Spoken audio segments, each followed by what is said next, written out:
Leitura do livro Inteligência de Talentos.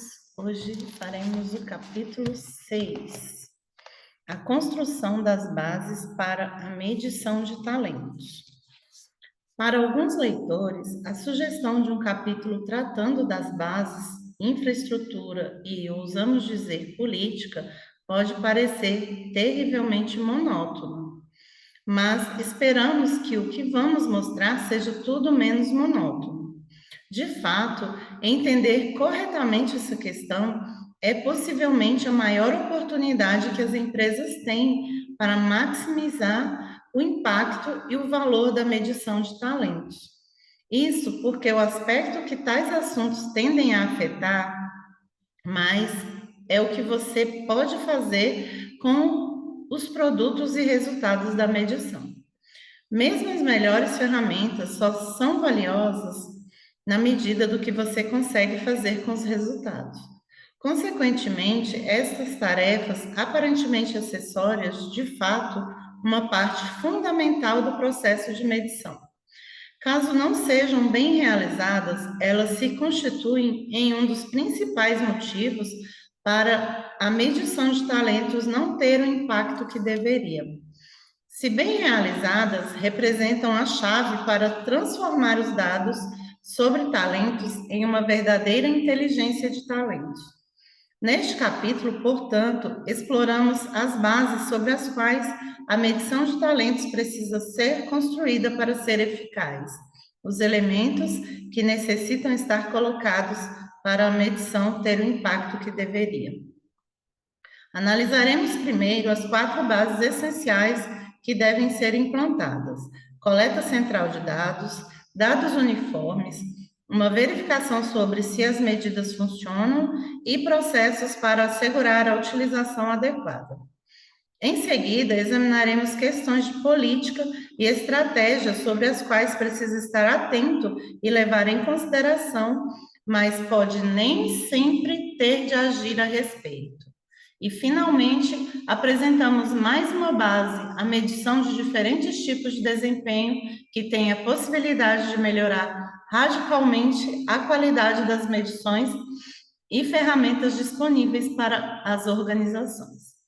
Apresentamos também alguns produtos simples de obter, alguns frutos mais fáceis de colher, dos quais toda organização que use medição pode tirar proveito.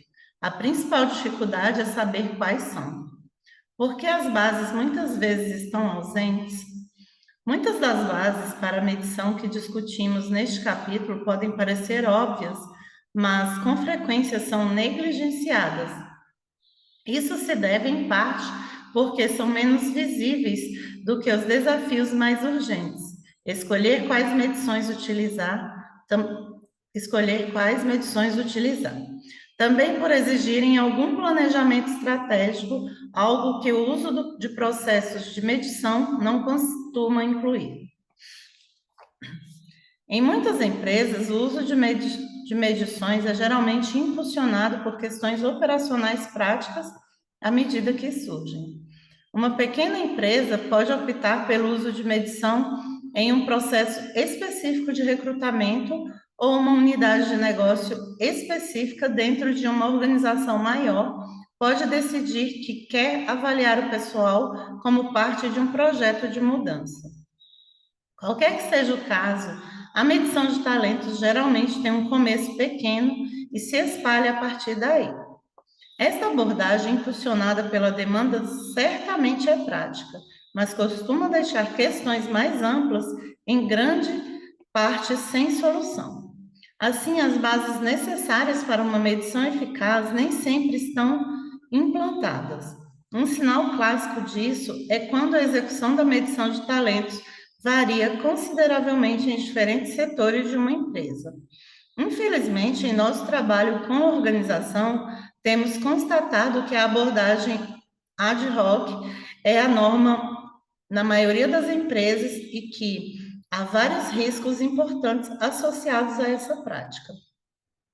Os processos de medição tendem a variar em qualidade, reduzindo seu impacto na empresa. Os resultados da medição podem ser empregados de forma a limitar o seu valor, ao seu valor. Os relatórios de avaliação, por exemplo, podem não ser utilizados adequadamente e podem não estar ligados a outros processos, tais como integração de novos contratados e treinamento. Pode haver um centro de recolhimento de resultados. Isso impede que as empresas se agrupem e comparem dados de diferentes processos ou partes da organização. Diferentes quadros de competências podem ser usados. Novamente, isso pode impedir que os dados sejam agrupados e limitar a capacidade das empresas de construir benchmarking.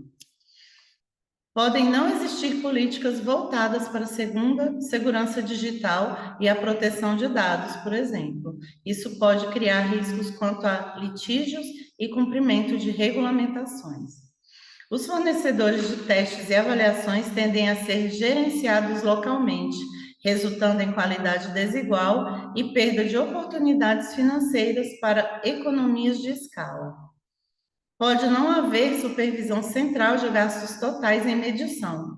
Em uma empresa com a qual trabalhamos, por exemplo, constatamos que as unidades de negócio estavam gastando mais de 25 milhões entre elas. No entanto, devido à existência de feudos na empresa, não se sabia que estava gastando tanto assim no total. Portanto, mesmo as organizações que fazem uso limitado da medição de talentos precisam estar cientes dos desafios fundamentais mais amplos, porque podem não ser superados por deixá-los ao acaso. As bases necessitam ser concebidas e, quanto antes estiverem implantadas, mais cedo as empresas poderão garantir que os processos de medição tenham o impacto que deveriam. Então, quais são essas questões? Para nos ajudar a pensar sobre isso, gostaríamos de distinguir entre dois tipos de questões fundamentais: as coisas que as empresas necessariamente devem fazer para garantir o impacto e valor da medição de talentos, e as coisas sobre as quais precisam estar cientes e têm de pensar, mas não necessariamente precisam atuar a esse respeito. Analisaremos cada uma delas. 4 atividades para a medição funcionar. Toda empresa necessita implantar 4 atividades básicas para fazer a medição funcionar. São elas: coletar os dados de forma centralizada, utilizar os mesmos tipos de dados, verificar o impacto das medições e assegurar a utilização adequada. Coleta de dados de forma centralizada. O primeiro elemento constituinte de uma medição eficaz é coletar os dados de forma centralizada. Todos os resultados da avaliação devem ser reunidos em um único lugar. Avaliações de entrevistas, pontuações de testes psicométricos, classificações de competência, todos esses dados precisam ser recolhidos de toda a empresa. Sempre que existir um dado de medição, ele deve ser recolhido. Caso a empresa não tenha um sistema informatizado de RH para armazenar os dados, deve haver pelo menos uma grande planilha central contendo todos os resultados e um lugar seguro para guardar todos os relatórios. A existência de um único banco de dados centralizado é importante também para que os dados possam ser compartilhados. Em empresas que possuam equipes de recrutamento e treinamento, por exemplo, o banco de dados deve ficar fora de ambas para não ser considerado pertencente a um deles e não a outra. Sem coletar os dados de forma centralizada, as empresas não conseguem construir uma imagem dos talentos por toda a organização. Teriam apenas fragmentos de informações relativas apenas a indivíduos ou equipes. Não coletar os dados das medições é como comprar um carro esportivo e depois deixá-lo na garagem ou utilizá-lo apenas para levar as crianças à escola. Você desfrutaria apenas de uma pequena margem do valor que o carro pode proporcionar. Mesmo quando as empresas não utilizarem muitos métodos de medição, ainda assim, elas devem coletar os dados para poder acompanhar as tendências ao longo do tempo. Em algumas empresas, por exemplo, a medição limita as entrevistas de recrutamento e os únicos resultados são uma classificação se uma pessoa deve ser contratada e talvez avaliações de competências. Talvez não pareça muito, mas esses dados podem ser extremamente úteis e devem ser coletados. Os dados só são úteis na medida das informações que fornecem, e as informações fornecidas aumentam muito quando interligadas a outros dados. Por exemplo, pode ser útil saber a classificação média de competência de funcionários recém-contratados, mas caso saibam também as pontuações de desempenho dos recém-contratados após um ano de serviço, mas caso saiba também as pontuações de desempenho do recém-contratado após um ano de serviço, você pode ver quais competências prevêem melhor o sucesso inicial. Se souber quem ainda está empregado 3 anos depois, pode descobrir quais fatores prevêem melhor a retenção. E sabendo quem mais tarde é promovido, pode fornecer informações sobre os tipos de talentos que são valorizados em sua empresa e as qualidades que permitem prever o sucesso em longo prazo. Além disso, pelo fato de precisarem não apenas coletar os dados sobre talentos, como também juntar-se esses dados a outras informações, as empresas nunca devem ficar tentadas a deixar que os fornecedores cuidem da coleta de dados para elas. A empresa é que devem possuir e controlar seus dados de medição, pois somente elas podem interligar esses resultados com outros dados sobre talentos. Desde o início, devem registrar outros dados relevantes junto com os resultados de medição, coisas como pontuações de desempenho, datas de promoção, unidade de negócio, localização e os principais dados demográficos. É fundamental fazer isso desde o início, pois a natureza fragmentada dos sistemas e processos de muitas grandes empresas podem tornar extremamente difícil reunir tais informações a posteriori. Examinamos mais detalhadamente o que as organizações podem fazer com os dados de medição no próximo capítulo. Por ora, o ponto fundamental é que, se os resultados das medições devem ser úteis para mais do que apenas alimentar as decisões individuais sobre o pessoal, os dados precisam ser coletados de forma centralizada. São recursos valiosos e devem ser tratados como tal. Utilizar os mesmos tipos de dados. Apenas coletar dados de medição de talentos de forma centralizada não é suficiente. Para essa informação ser útil e significativa, você precisa ter os mesmos tipos de dados. Por exemplo, se medir a inteligência de uma pessoa e a personalidade de outra, juntar esses dois tipos de informação não servirá para muita coisa. Mas se conhecer as personalidades de ambas as pessoas, então poderá compará-las. E se conhecer essa informação de uma boa quantidade de pessoas, poderá comparar os indivíduos com o perfil médio de um grupo ou as qualidades de diferentes grupos, tais como as equipes de liderança de diferentes unidades de negócio. Portanto, é fundamental que, quanto possível, você saiba as mesmas informações sobre os diferentes funcionários. Sem isso, qualquer banco de dados de medição será de pouca valia naquilo que pode lhe dizer. E a análise de talentos não será possível. Um ponto importante nessa direção é assegurar que, caso utilize testes de inteligência ou personalidade em uma empresa, que sejam os mesmos testes e não ferramentas diferentes de fornecedores diferentes. Isso é importante porque a comparação de pontuações de dois testes diferentes pode ser muito difícil, com frequência impossível. No entanto, nem sempre é fácil conseguir utilizar os mesmos testes, pois empresas ou profissionais de RH costumam ter suas próprias ferramentas favoritas. Para as grandes multinacionais, isso pode não ser totalmente viável.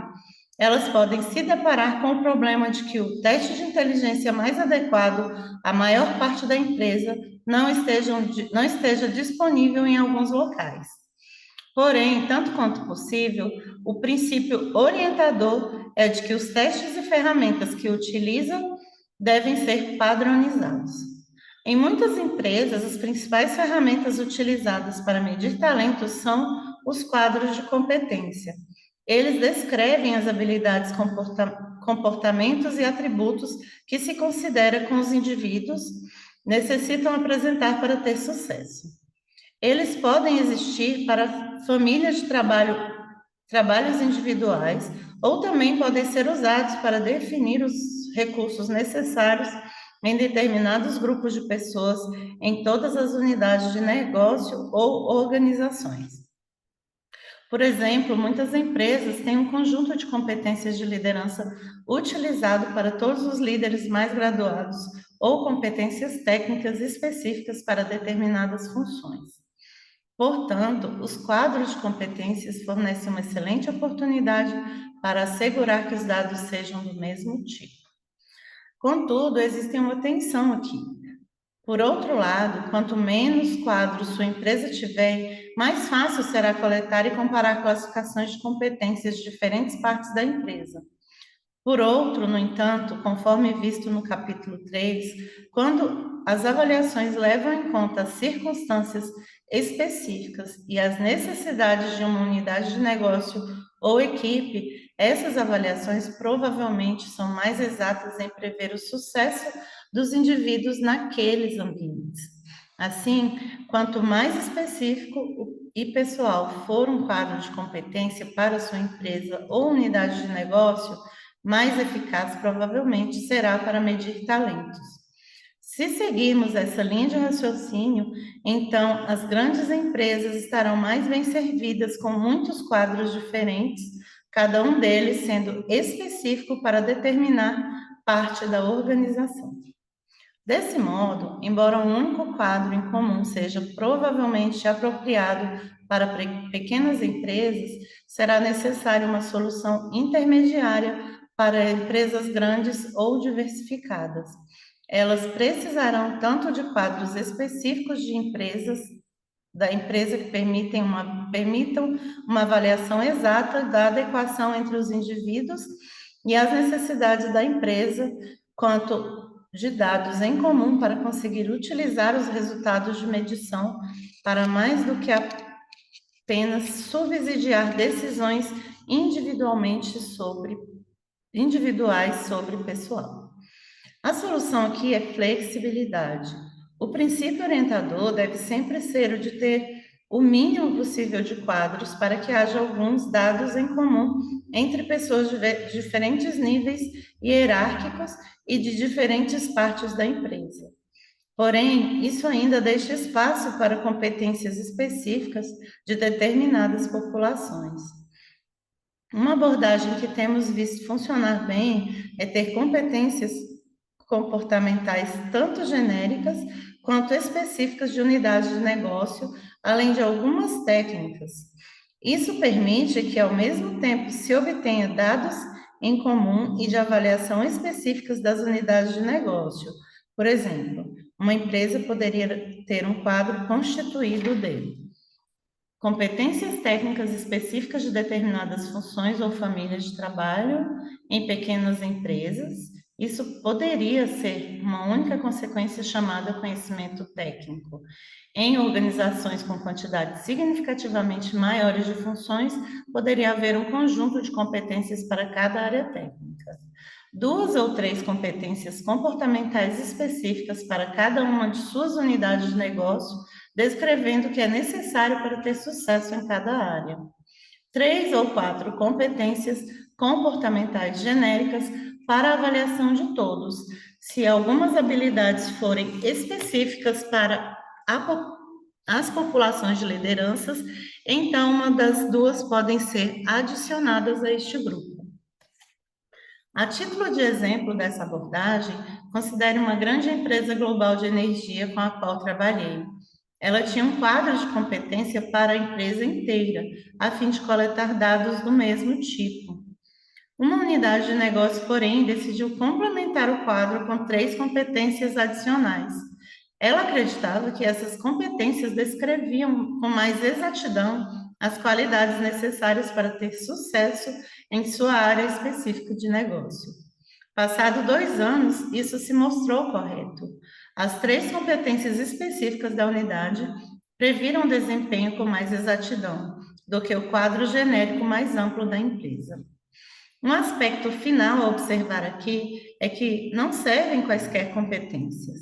Elas precisam ser passíveis de medição e nem todas são.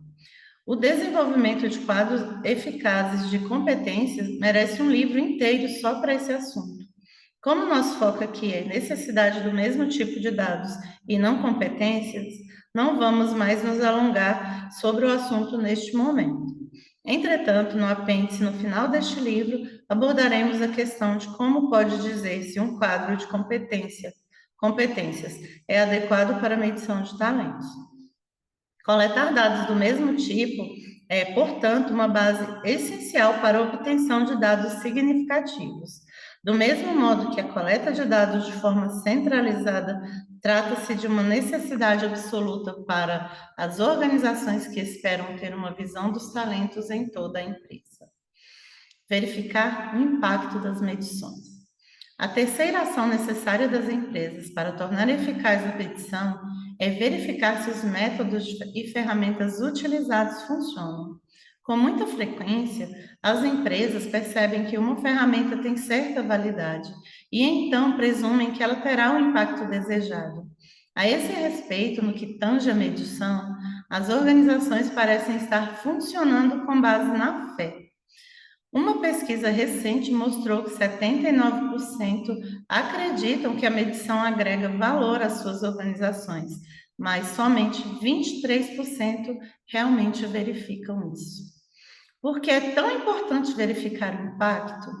Um motivo óbvio é que gastar dinheiro em um serviço sem ter ideia alguma sobre se funciona ou não é claramente um mau negócio. Um motivo menos óbvio é que os métodos de medição não são como a maioria dos outros produtos que você compra. Apesar da ideia de que alguns fornecedores possam tentar lhe vender, na maior parte das vezes a maioria das ferramentas não chega a você como produtos acabados. Caso sua empresa esteja utilizando testes psicométricos com um número limitado de pessoas, então há pouco ou nenhum acabamento por fazer e tudo bem utilizá-los direto da prateleira.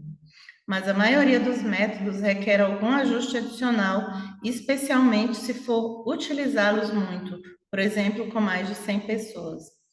Grupos de controle precisam ser construídos, exercícios adaptados e ferramentas ajustadas para medir a adequação a uma organização, unidade de negócio ou função específica. Nada disso pode ser feito sem algum feedback sobre se a medição está realmente funcionando.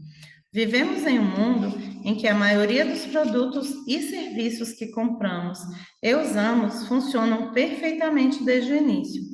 Esperamos isso e até mesmo exigimos que sejam assim. Mas as medições de talento são instrumentos de precisão e requerem ajustes. Você não deve esperar que funcionem perfeitamente de imediato. Na verdade, inicialmente, verificar. Peraí, gente, na verdade, ao inicialmente verificar sua eficácia, você deve esperar encontrar espaço para melhorias. Nancy Tippins, ex-presidente da Divisão de Psicologia Organizacional da American Psychological Association, tem falado apaixonadamente sobre isso. As empresas geralmente compram um produto de medição e depois não fazem mais nada com isso. Esperam que eles funcionem direto ao sair da caixa. Para obter o máximo desses produtos, porém, eles devem ser continuamente aperfeiçoados e ajustados. A avaliação do impacto é importante, não só para verificar se as medições funcionam, como também para fazê-las funcionar. Algumas empresas pedem que os fornecedores verifiquem essas questões para elas, mas não importa o quão positivo seja o seu relacionamento com o fornecedor, não é recomendável pedir que avalie as suas próprias ferramentas. Há muito interesse próprio envolvido. Você pode pedir para o fornecedor ajudar no trabalho envolvido, mas procure ter o controle e a liderança do processo. Por outro lado, não estamos falando apenas em verificar e aperfeiçoar a eficácia dos produtos de um fornecedor. A avaliação do impacto também é vital para ajudar os gestores a melhorar suas decisões referentes ao pessoal. Por exemplo, uma empresa com a qual trabalhamos sempre avalia o fracasso de novos funcionários por meio de uma reunião de análise envolvendo o gerente contratante ou o responsável pelo recrutamento. A reunião geralmente não dura mais que 30 minutos. Nela, as informações disponíveis no momento da contratação são revisadas para avaliar se algum possível sinal de fracasso não foi percebido. A ideia não é achar culpados, mas realmente investigar, com o objetivo de ajudar as pessoas envolvidas a melhorar suas habilidades de seleção. Então, como as empresas podem avaliar o impacto? Há dois caminhos principais. Há os simples estudos de validade que verificam se as classificações ou resultados prevêem o desempenho subsequente, e há os estudos de impacto. Para decisões de promoção, um exemplo de estudo de impacto seria acompanhamento a fim de verificar as taxas de sucesso entre os promovidos. Para decisões de recrutamento, porém, podem ser utilizadas medidas de qualidade do contratado. Elas incluem uma variedade de indicadores. O truque é não acompanhar todos os contratados, mas selecionar e se concentrar apenas em alguns. O monitoramento desses indicadores não precisam ser complicados. De fato, se tiver implantado as duas primeiras bases das medições, coleta centralizada e mesmo tipo de dados, então pode ser rápido e fácil verificar os dados regularmente. A lista de possibilidades é longa e inclui os seguintes indicadores: dados de retenção, avaliação de desempenho, satisfação dos gerentes contratantes com os novos funcionários, reações dos novos funcionários ao processo de medição, bônus distribuídos aos novos funcionários no final do ano, comparação entre a classificação de competência na entrevista de contratação e na primeira avaliação anual, se um novo funcionário é classificado como de elevado potencial dentro de um período de tempo previamente acertado, a quantidade de questionamentos na justiça em relação a um processo de seleção. Portanto, a nossa terceira base é a necessidade de verificar se as medições funcionam e seu impacto nas decisões reais em relação ao pessoal, não como algum tipo de avaliação a posteriori, mas como parte integrante do processo de fazer a medição funcionar. Assegurar a utilização adequada. As três primeiras bases são simples, elas não requerem muito tempo ou recursos. Só precisam de um pouco de vontade de assegurá-las. A última base pode ser um pouco mais difícil. Trata-se da necessidade de assegurar que as ferramentas e métodos de medição sejam utilizados de forma adequada. Você pode ter os melhores testes do mundo, mas se não utilizá-los adequadamente, não funcionará tão bem quanto deveriam. Há dois problemas aqui. O primeiro é garantir que as ferramentas sejam utilizadas para fins apropriados. Por exemplo, alguns tipos de testes psicométricos, chamados testes ipsativos, são adequados para apenas processo de desenvolvimento de pessoal e não para seleção. Consulte o apêndice. Alguns tipos de ferramentas não funcionam em determinadas populações. Testes de inteligência em inglês, por exemplo, devem ser utilizados com pessoas para quem o inglês é a língua materna. E alguns tipos de ferramentas provavelmente nunca deveriam ser utilizadas, como o conteúdo do Facebook e as pontuações de crédito. O segundo problema é garantir que os produtos dos processos de medição, classificação, resultado e relatório sejam utilizados adequadamente. Por exemplo, você pode certificar-se de que os gerentes não contratem apenas um tipo de personalidade ou que as decisões de contratação de fato levem em conta os resultados da medição. Temos visto muitas empresas que aplicam um grande esforço para identificar as melhores ferramentas.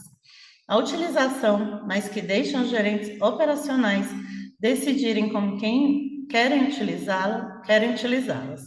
Inevitavelmente, isso leva ao uso incorreto ou ruim dos resultados. Esses dois problemas são geralmente mais fáceis para as pequenas empresas do que para as grandes. Em empresas descentralizadas, eles podem ser especialmente desafiadores. Contudo, as organizações precisam fazer algo e elas têm duas opções, são elas. Determinar o uso de processos específicos de medição. Por exemplo, muitas empresas estipulam que algumas decisões de pessoal, como a contratação acima de determinado nível hierárquico, sejam definidas com o uso de medições específicas. Outras insistem em envolver pessoas que participam de treinamentos específicos, tais como os de técnica avançada de entrevista. E a outra é guia de utilização. Algumas organizações fornecem listas de ferramentas e fornecedores recomendados para assegurar a consistência geral, embora ainda permitam às unidades de negócio alguma flexibilidade em suas escolhas.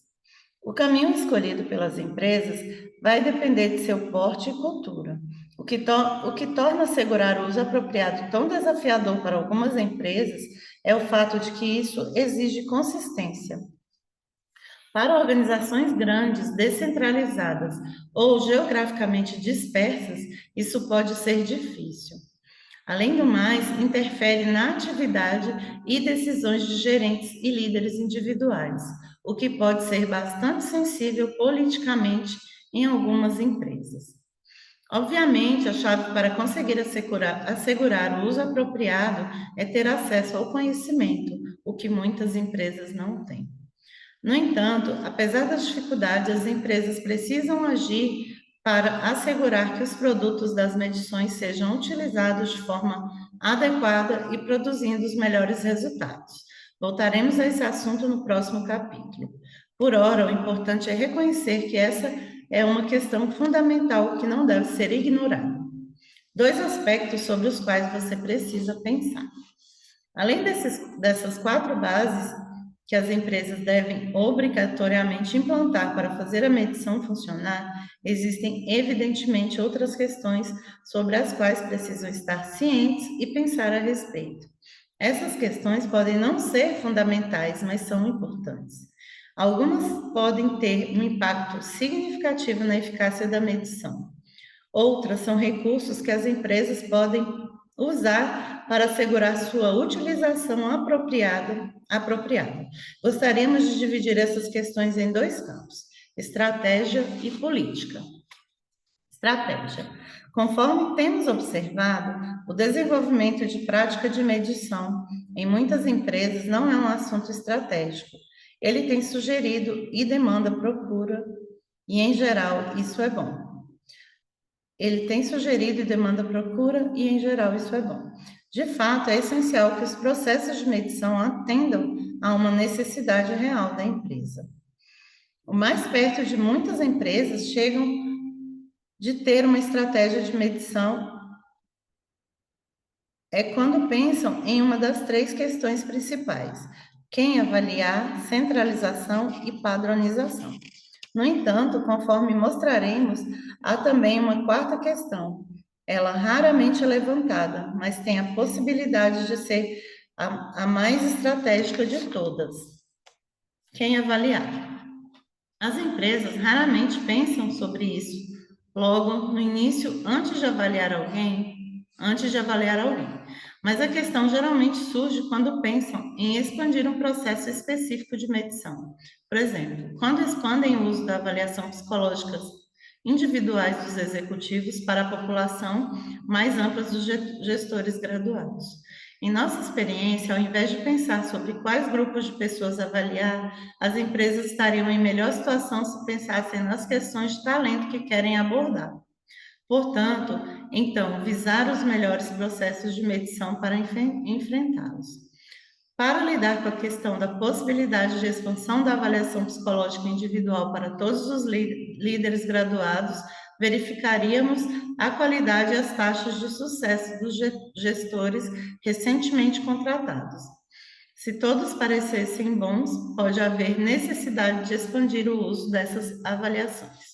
O ROI da medição. ROI é retorno sobre investimento, viu, gente?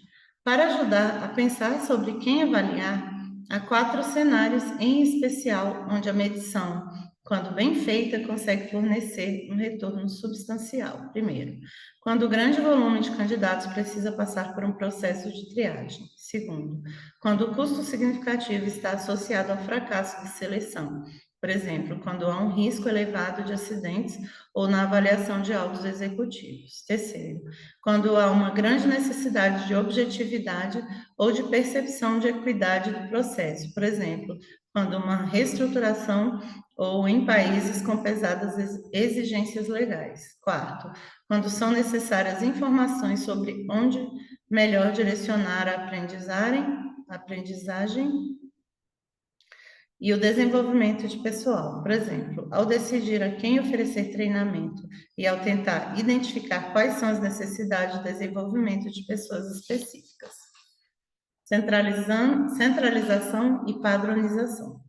A segunda e terceira questão de estratégia são muitas vezes consideradas semelhantes, mas na verdade a centralização e a padronização dos processos de medição são questões distintas. A centralização trata principalmente do posicionamento na empresa, trata da estrutura hierárquica e se a autoridade decisória fica no centro da empresa ou dentro de cada unidade de negócio. A padronização, por sua vez, trata do alinhamento dos processos. Já mencionamos anteriormente, por exemplo, que algumas organizações utilizam as mesmas ferramentas ou fornecedores por toda a empresa, a fim de ajudar a assegurar a coleta dos mesmos tipos de dados. Portanto, você pode ter centralização sem alinhar todos os processos e pode ter padronização sem ter autoridade central na tomada de decisões. As empresas muitas vezes buscam centralização e padronização por causa dos benefícios que podem trazer. Dentre eles estão a redução de custos por meio de economias de escala, minimização da duplicação de esforços e melhor controle de qualidade. De fato, são os mecanismos fundamentais que as empresas têm para assegurar o uso adequado das ferramentas, embora venham com um custo. O mais importante é que envolvem uma troca entre serem capazes de se adaptar ou respaldar as necessidades específicas das diferentes unidades de negócio. Isso vale para qualquer processo, mas a medição de talentos possui uma dimensão adicional, porque não são possíveis processos de medição totalmente padronizados em empresas globais devido aos diferentes contextos culturais e legais. O que é permitido para fazer com os dados pode variar muito entre os países. As medições com frequência precisam se adaptar aos usos locais e, em alguns casos, pode ser necessário utilizar medições desenvolvidas localmente. A questão não é tanto centralizar ou padronizar, mas definir o que se deve ou não centralizar ou padronizar. Já mencionamos a necessidade de centralizar a coleta de dados e de padronizar determinados dados. Existem outras opções também. A forma mais comum de centralizar a medição é por intermédio da estrutura e das linhas de subordinação com um ponto central de especialização ou supervisão das medições.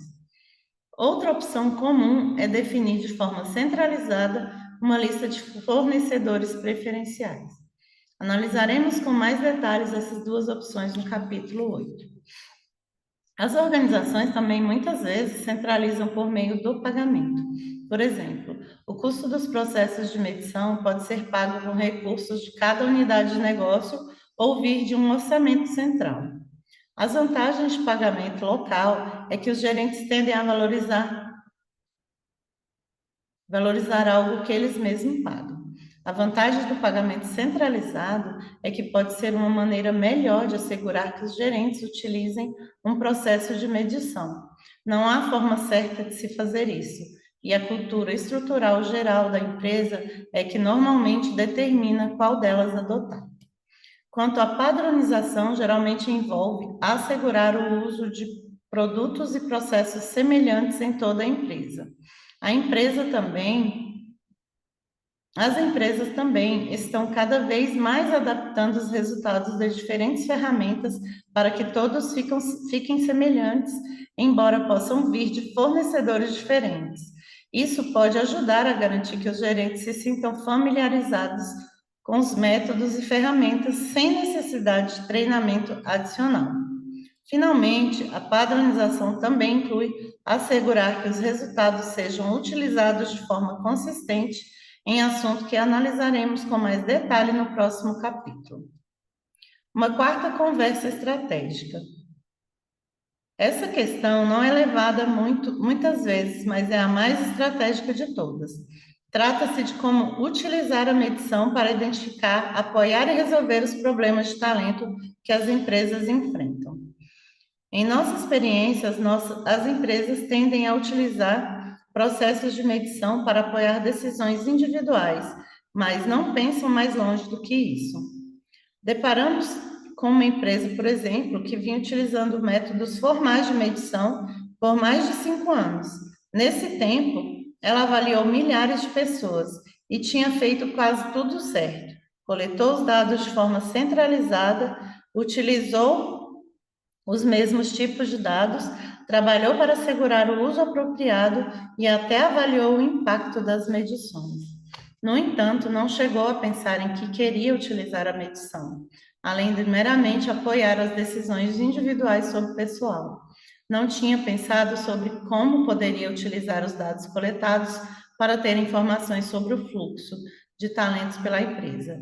Consequentemente, quando vieram tempos mais difíceis e os orçamentos foram cortados, a medição foi interrompida. Foi considerada de alta qualidade, mas não de alto valor. Não não estava ancorada nos problemas reais de talento, de organização e não havia nenhuma ligação claramente comunicada entre as medições e as propriedades da empresa. Para tornar a medição estratégica e extrair o máximo valor dela, as organizações precisam pensar em que querem utilizar a medição, além de apenas medir o pessoal. Em nossa experiência, essa conversa não acontece com muita frequência. Política. Para começar, a política dificilmente incute entusiasmo. Certamente falta o apelo de sua irmã mais sexy, a estratégia, mas ela não é menos importante. Quando bem feita, a criação de política significa dar orientação simples, sucinta e clara sobre o que fazer em determinadas situações. Devemos desde logo afirmar que acreditamos que a política deva ser mantida a um mínimo, que não somos fãs de longos documentos de política. Grossos manuais que não são lidos são de pouca utilidade. Contudo, declarações de princípios breves e específicas podem ser úteis. No mínimo, você precisa estar ciente de algumas dessas questões e saber sua posição sobre elas. Temos a tendência de distinguir dois tipos de políticas: as que surgem e se desenvolvem à medida que os problemas surgem, e aquelas em que é melhor pensar antes que surjam quaisquer problemas. As políticas que surgem podem ser: como definir se o teste de pessoas que relatam problemas para completar os testes online de habilidades deve ser refeito, ou como responder a alguns problemas de pessoas com deficiência mental ou física, como os de utilizar testes de inteligência para pessoas dislexas. Com relação a esses problemas, o fornecedor está geralmente em melhor posição para aconselhar sobre como responder. As empresas não necessitam ter uma posição de antemão, mas precisam aprender com os problemas quando eles efetivamente ocorrerem. As questões de política que devem ser pensadas antes de utilizar a medição referem-se principalmente à privacidade e proteção dos dados. Em outras palavras, quem tem acesso aos resultados de medições individuais e como esses resultados são mantidos em segurança. As leis dos países em que as empresas operam determinam o que elas precisam fazer a esse respeito. Vale notar, porém, que existem algumas e grandes diferenças entre os países. Os Estados Unidos, por exemplo, podem ser muito mais rigorosos sobre impactos adversos do que outros países, ver capítulo 5.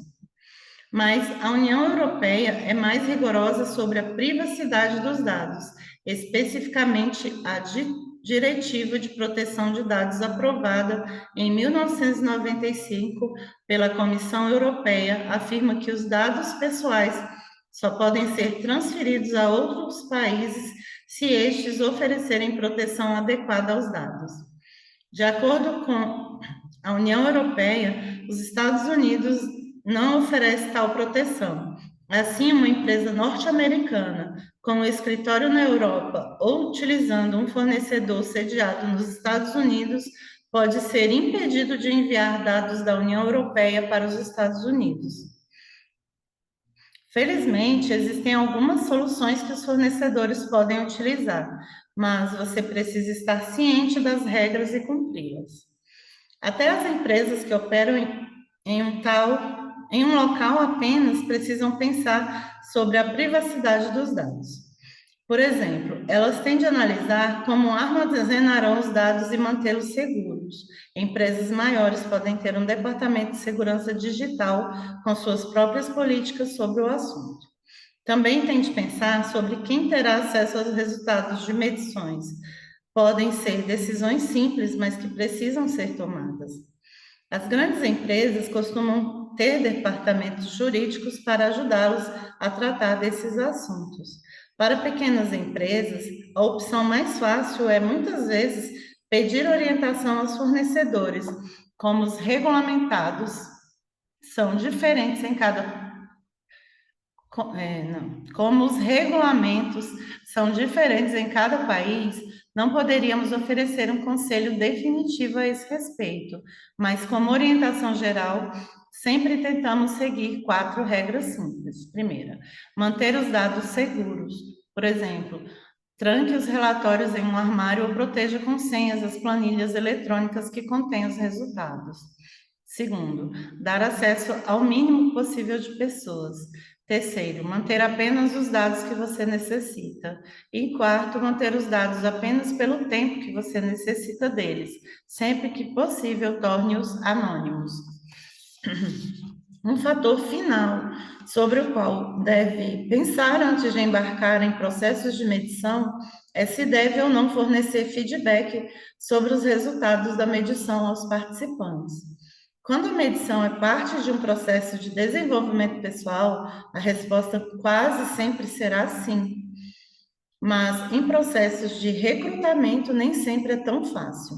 Algumas empresas consideram isso uma obrigação ética, outras evitam por medo do risco de litígio. Algumas fornecem informações apenas aos candidatos bem-sucedidos. Algumas tomam atitudes diferentes em níveis hierárquicos diferentes. O feedback dado pode envolver algo desde uma simples declaração aprovado ou reprovado até um relatório detalhado a uma sessão de coaching. Os fatores que deverão influenciar sua decisão são o ambiente de litígio de onde esteja operando e questões como a qualidade e o nível dos candidatos. Não há uma resposta certa aqui, mas nosso conselho geral é dar algum tipo de feedback sempre que possível. Uma pesquisa mostra que, no mínimo, quando dado com sensibilidade, o feedback pode melhorar a percepção dos candidatos sobre o processo de seleção e, portanto, contribuir para a reputação da empresa. Qualquer que seja o tipo de feedback dado, os candidatos devem sempre ser avisados de antemão o que esperar. O último fundamento: interligar a medição com o desempenho. Até agora, analisamos as 4 bases fundamentais que devem ser estabelecidas para que a medição de talentos funcione e exploramos brevemente as questões de estratégia e política que as empresas precisam considerar quando utilizam medições. Há uma última questão fundamental que temos de analisar. Essa base não é estritamente necessária para a medição funcionar e nem é uma questão de estratégia ou política. Mas, quando implantada para melhorar significativamente a qualidade das medições e ferramentas disponíveis para as organizações, e assim melhorar também as decisões sobre o pessoal. Conforme mencionado no capítulo 3, um dos aspectos curiosos sobre a medição de talentos é que, em geral, nos últimos 30 anos, não houve um desenvolvimento de medição que melhorasse substancialmente as previsões.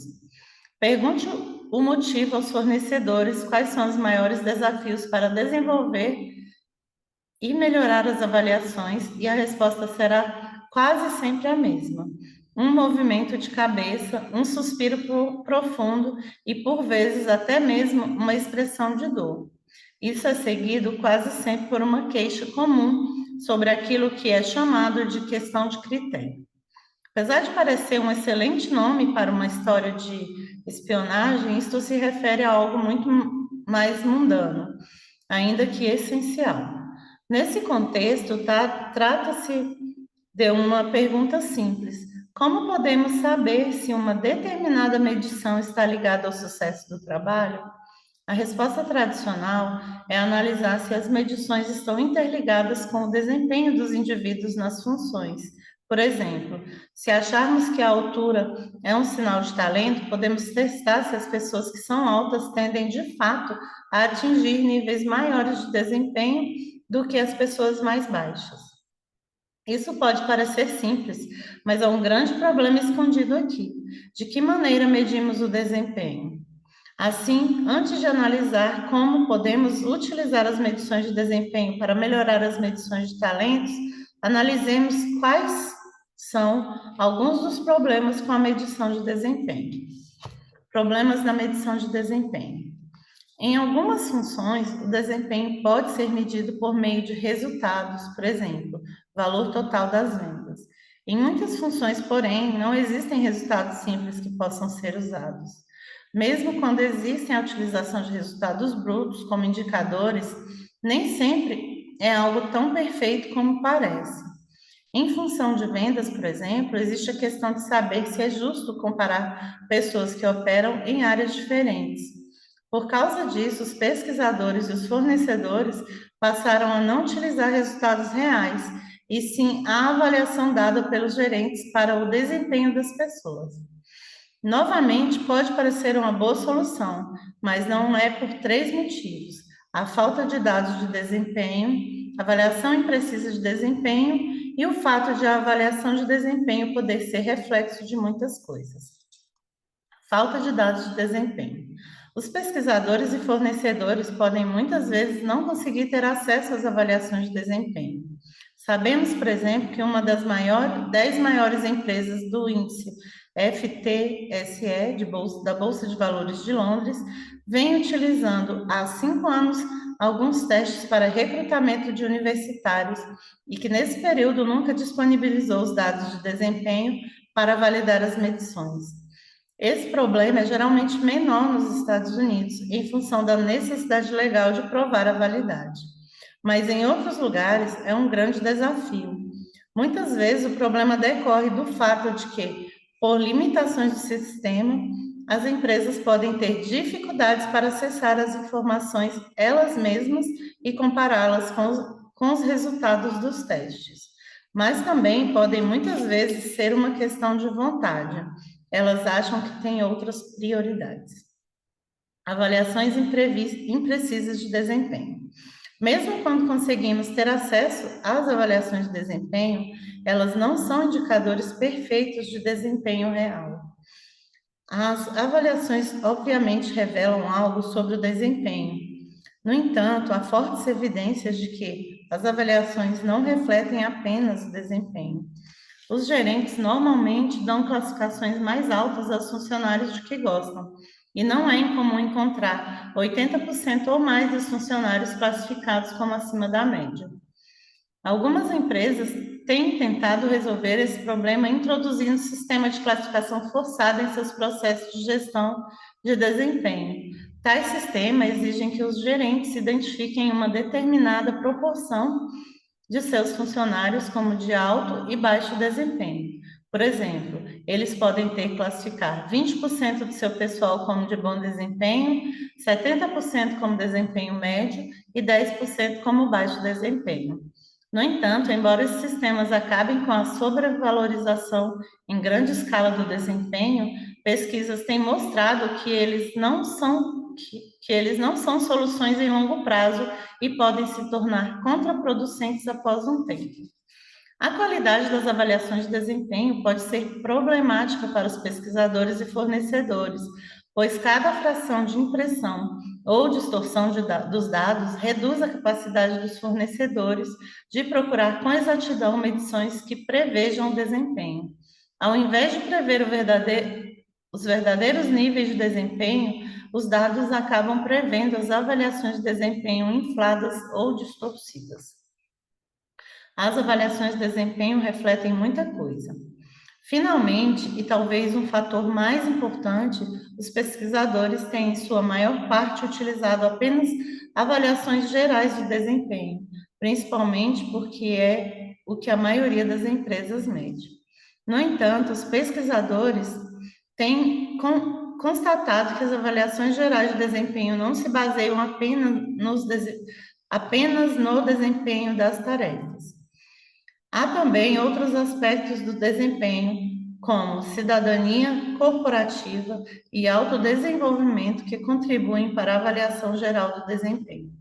Além do mais, muitas medições de talentos parecem conseguir prever melhor esses elementos mais específicos do desempenho do que o desempenho geral.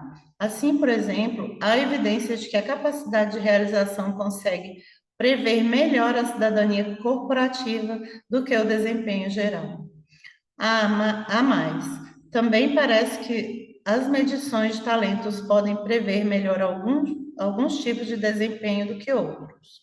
Pesquisa realizada pelo Exército dos Estados Unidos, por exemplo, descobriu que a inteligência consegue prever melhor o desempenho nas tarefas com validade estatística de 0,65 do que esforço e liderança, validade 0,25, aptidão física e porte militar 0,20 e disciplina pessoal 0,16. De forma semelhante, constatou-se que as medições de personalidade estão mais fortemente relacionadas com a dimensão, aptidão física e porte militar, do que com o desempenho na tarefa. No capítulo 2, vimos que a utilização de dimensões mais específicas da personalidade pode levar a níveis de validade maiores. Agora vemos aqui que tentar prever tipos mais específicos de desempenho também aumentam a exatidão das previsões. Maior exatidão parece ser o caminho a seguir. Medição de várias dimensões do desempenho. Para que os fornecedores consigam desenvolver testes melhores e medição mais eficazes, as empresas precisam começar a medir mais do que apenas o desempenho geral. De fato, se quiserem conseguir prever melhor o sucesso e, portanto, melhorar suas decisões quanto ao pessoal, isto é, sem dúvida, tão importante quanto a necessidade de começar a medir a adequação. A questão é, evidentemente, como fazê-lo. Os gestores procuram ter áreas de controle cada vez maiores, o que significa que precisam investir uma quantidade significativa de tempo na gestão de desempenho. Assim, a tendência tem sido a de tentar simplificar e acelerar o processo para eles. De fato, vimos recentemente um artigo em que uma empresa se gabava de ter uma forma de avaliação que levava apenas 7 segundos para ser concluída, deixando de lado a questão de saber se isto é algo que se deva aspirar. A realidade é que qualquer sugestão de maior complexidade no processo de gestão de desempenho provavelmente desperte preocupação. Queremos ser claros aqui. O que estamos propondo não precisa e não deve ser complexos ou consumir tempo. Não necessita muito trabalho adicional, mas tem o potencial de tornar a classificação bem mais significativa. Na verdade, já existe um movimento nesse sentido, principalmente nos Estados Unidos. as empresas estão cada vez mais procurando monitorar e recompensar os comportamentos dos funcionários que vão além das descrições formais do cargo e que agregam valor para a organização. Recebem nomes diversos como comportamento de cidadania organizacional, comportamento organizacional pró-social, comportamento além da função e desempenho contextual, mas em grande parte são definidos do mesmo modo, comportamento que contribuem para tornar a empresa um lugar melhor ou mais fácil de trabalhar. Os pesquisadores têm desenvolvido algumas definições detalhadas e medições complexas a fim de ajudar a avaliar esses comportamentos. Mas as avaliações gerenciais não precisam ser detalhadas ou complexas, basta serem boas o suficiente. Outra prática cada vez mais comum é a gestão de desempenho baseada em competências. Isso envolve a distinção entre os resultados que as pessoas alcançam e o modo como alcançam. Esse elemento como é normalmente medido por meio de competências e geralmente contribui para 10 ou até mesmo 20% da pontuação geral do desempenho. Este é definitivamente um passo na direção correta, mas a forma como é implantado significa que muitas vezes os dados não são úteis para o desenvolvimento de melhores medições de talentos. Os gerentes são tipicamente solicitados a avaliar um grande número de competências. Conhecemos uma empresa em que precisam avaliar 11, o que significa que a exatidão das avaliações individuais tende a ser baixa, ou apenas fornecem uma pontuação geral para comportamento, o que é amplo demais para ser útil para nossos objetivos aqui. Medindo o que você valoriza.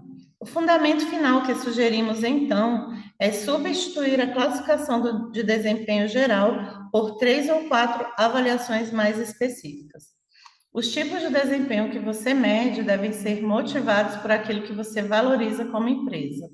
Outros tipos de desempenho que são, às vezes, medidos além do desempenho na tarefa incluem comportamentos relacionados com segurança, contribuição ao desempenho da equipe e autodesenvolvimento, o uso que as pessoas fazem do treinamento.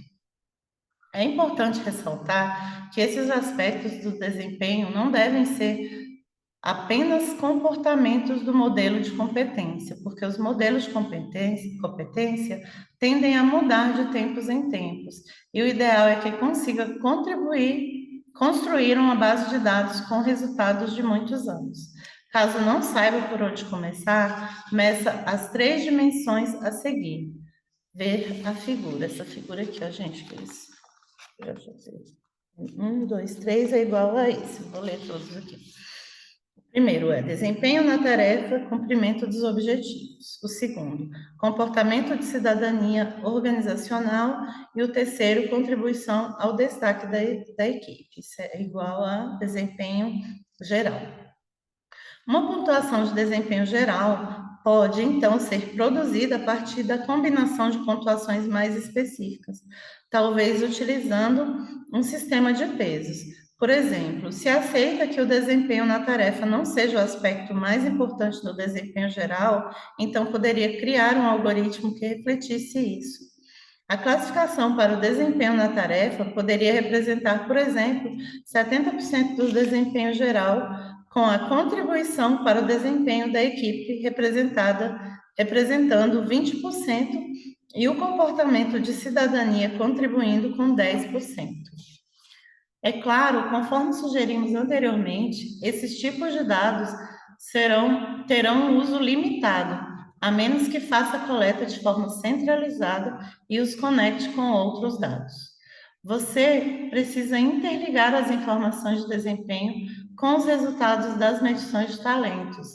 Isso permitirá uma compreensão melhor sobre o que você está prevendo com as medições de talentos utilizadas e assegurará que esteja medindo todos os fatores de que necessita, mas principalmente pelo fato de ser mais específico sobre o tipo de desempenho que está sendo previsto, conseguirá alcançar níveis de validade mais elevados e assim identificar e medir o talento com exatidão.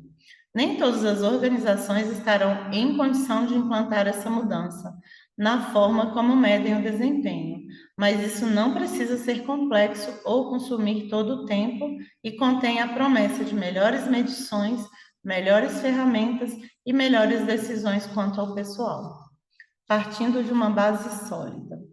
Neste capítulo, analisamos as questões fundamentais que formam uma base para a medição de talentos. Distinguimos 4 questões que as organizações precisam abordar a fim de garantir que a medição tenha o impacto que deve. Discutimos algumas considerações sobre estratégia e política e descrevemos como as empresas podem melhorar as medidas e ferramentas disponíveis por meio da medição de diferentes tipos de desempenho. Se as empresas quiserem ir de meramente utilizar medições que funcionem e, em vez disso, fazer a medição funcionar para elas, então precisam abordar essas questões. Embora nem todas as empresas consigam ou necessitem abordar todas as questões deste capítulo, sentimos-nos frustrados com a quantidade de vezes que constatamos que nem mesmo as tarefas básicas estão sendo implantadas. Certamente, a utilização de um banco de dados central, ter os mesmos tipos de dados e verificar se as medições estão suficientemente adaptadas à sua empresa, não existe esforço mental. São fáceis de implantar, basta fazê-lo. O quarto fundamento, assegurar o uso apropriado, pode ser um pouco mais complicado em algumas empresas, especialmente as grandes, diversificadas ou descentralizadas. Na verdade, para algumas empresas, a questão pode parecer bastante assustadora. No entanto, há coisas simples que elas podem fazer. E no próximo capítulo, analisaremos como as organizações podem assegurar a utilização dos resultados das medições às informações geradas no sentido de melhor servi-las. Final do capítulo 6.